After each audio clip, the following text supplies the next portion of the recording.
Assalamualaikum warahmatullahi wabarakatuh. Saya Edi, NIM 230104034. Saya akan menjelaskan sedikit tentang materi semapur. Yang pertama, penjelasan tentang definisi ilmu pengetahuan.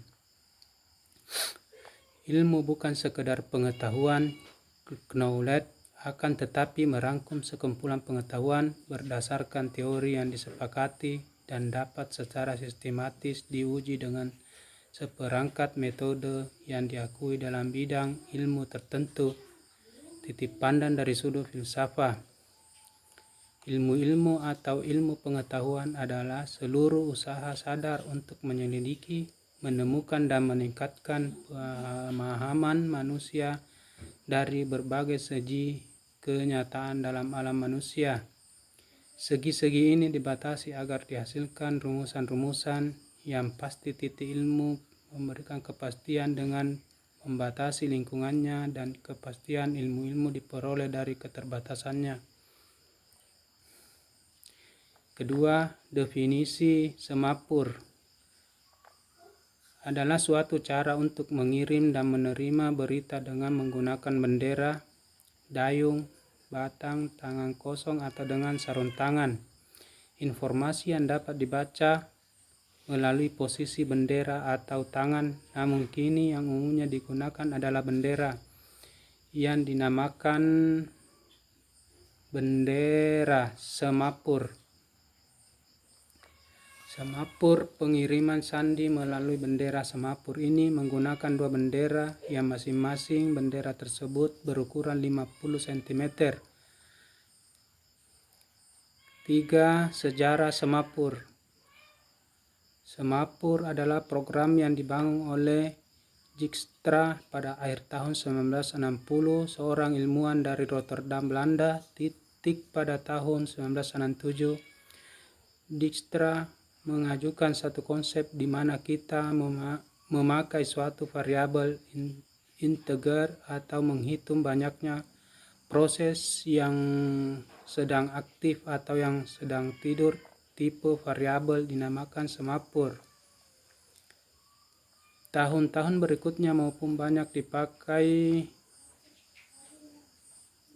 sebagai primitif dari mekanisme sinkronisasi yang lebih tinggi dan kompleks lagi. Sebagai contoh, monitor dari Java. Selain untuk hal tersebut, kebanyakan semapur juga digunakan untuk sinkronisasi dalam komunikasi antar device atau perangkat keras. Dalam format paling sederhana, semapur adalah lokasi di dalam memori yang nilainya dapat diuji dan diset oleh dari satu proses.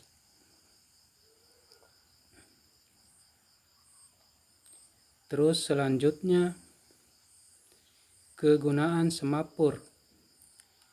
Isyarat ini biasa digunakan hubungan antar kapal dengan kapal lain atau kapal dengan darat atau sebaliknya.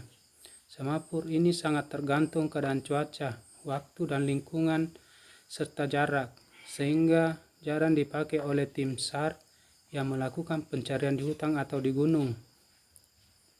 Semapur adalah suatu cara dalam penyampaian berita dengan sepasang bendera semapur. Sepasang menilai tersebut diikatkan pada tongkat pendek dan dipegang oleh masing-masing tangan. Titik, huruf, dan angka-angka dinyatakan dengan pengaturan posisi sepasang bendera tersebut. Tapi semenjak munculnya peralatan telekomunikasi elektronik, pemakaian isyarat semapur mulai terdesak. Dan akhirnya pada masa-masa sekarang, semapur sudah sangat jarang atau boleh dikatakan tidak ada kepakai lagi.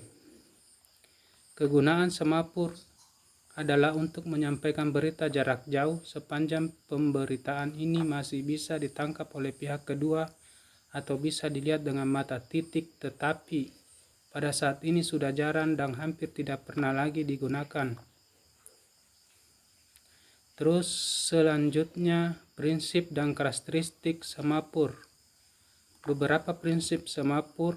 2. Proses dapat saling berkaitan atau menentukan proses yang lain dengan memanfaatkan signal-signal. Sebuah proses akan dihentikan oleh proses yang lain Ketika mendapatkan signal tertentu, titik suatu proses akan menunggu di proses setelah nilai integer menjadi 0. Titik selanjutnya, sinyal akan dilakukan increment dengan penambahan satu titik semapur.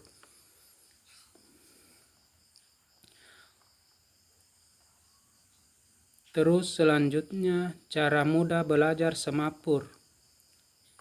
Untuk memudahkan belajar semapur, kita harus belajar berseri, sedikit demi sedikit ditambah hafalan dan dikatakan titik. Untuk itu semapur dikelompokkan dalam 7 lingkaran semapur. Kita mulai belajar dengan mengenal huruf semapur pada lingkaran 1 titik, kemudian kita belajar mengirim atau menerima isyarat huruf secara urut huruf acak, kemudian menerima dan mengirim kata yang menggunakan huruf pada lingkaran 1 titik. Setelah hafal baru dilanjutkan ke lingkaran 2, demikian seterusnya. Terus tata cara pengiriman semapur. Pertama, pilih tempat dengan latar belakang yang kontraks. 2. Hindarkan arah sinar matahari yang menyilaukan penerimaan atau pengirim. Ketiga, sikap badan adalah berdiri tegak, kaki dibuka atau kangkang. Pada saat tidak mengirim isyarat bendera disilangkan di depan kaki. Keempat, cara memegang tongkat bendera adalah tongkat dipegang dengan tangan jari telunjuk lurus. Tongkat